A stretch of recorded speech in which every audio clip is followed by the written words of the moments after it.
How are you, Bingbe? I'm very well, thank you. It's lovely meeting you again once again. As always, lovely to see you again. Lovely to see you. Now let's get into it. Age Lagos. This is the second edition. Okay. Yeah, 2 years back to back. You have been here. You have been here. So there should be some sort of motivation. What is motivating you to show up? Oh, I think yeah, of course. I think the first thing for me is this is an African thing, and I believe definitely strongly in us supporting our own things. And beyond that, you rightly said this is the second outing for Age. And if I can say so, they've done an amazing job in the past 2 years. It's always so. It's for me. I feel this is organizers that have gone beyond just setting up an event to ensure that they're giving value.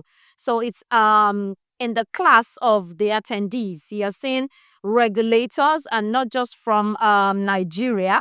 It's cut across Africa, and you're seeing also different operators across jurisdictions. Same for service providers. So for me, I feel it's an holistic experience at Age. And then kudos to the organizers. Amazing. You seem more involved this year. Is there a particular reason for that? Did you see something so interesting last year? Like, oh no, I got to do more this year. I got to up my game this year. But really, I think I've been involved I mean, even last year as well. But this year, we have the advantage of time, Last year was the first one. Now we know, okay, this has happened. Next year too would happen, and we've had time to plan, to work together as well with the organizers to support their work.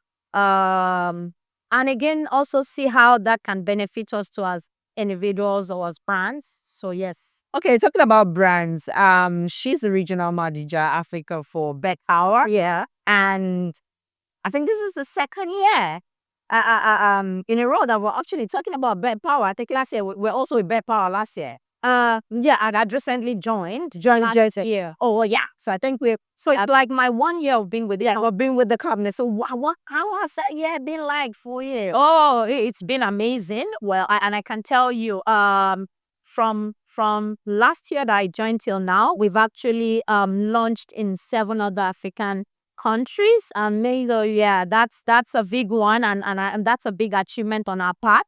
And again, launching in terms of delivering good products, responsible products to our customers, and fostering partnerships. Okay, amazing. I like the fact that you said you guys have launched in seven more different African countries, because that brings me to my next question. And this is like an ongoing conversation. There has been a lot of conversation about regulations, the different regulations in all of these different regions or African countries where gaming markets is, budding and is progressive.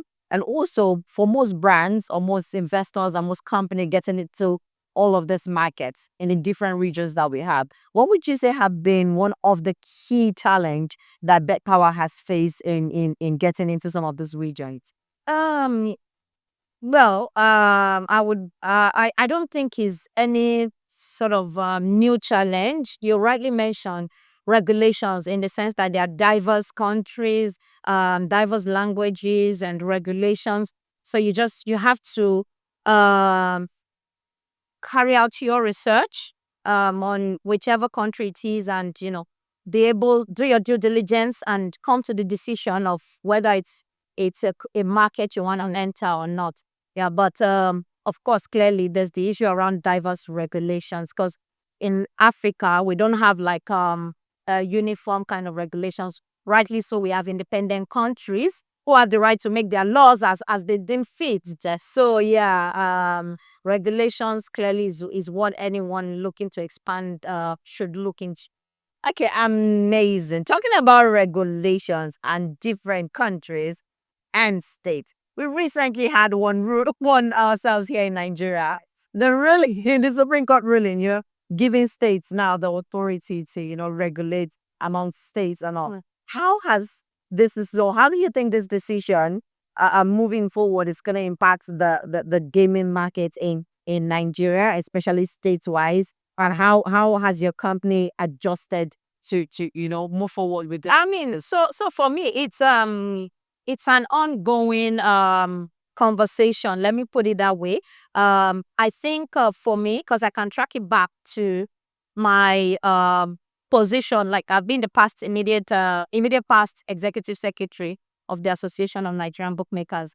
I remember that clearly. One of the important things that I'd fought and really worked that on was to have you know uniform regulations and eradicate the double layer of taxations and licensing. So the Supreme Court judgment is a good one in the sense, I say it's a good one because it at least gives clarity. I'm not saying it's without its challenges, but a good one in the sense that at least there is now a judgment from the apex court of the land to say this is what this should be based on what the Constitution provides. So in terms of that, there's clarity. And for sure, operators who are in both the online and retail space can get immediate relief from the double taxation, because those are the people that actually have been impacted by that double taxation. So you have clarity on that, and at least you can say that that is resolved. But coming now to the to companies that are strictly online, who have not had to deal with the various state regulators in the past, this is an extra layer of challenge for them.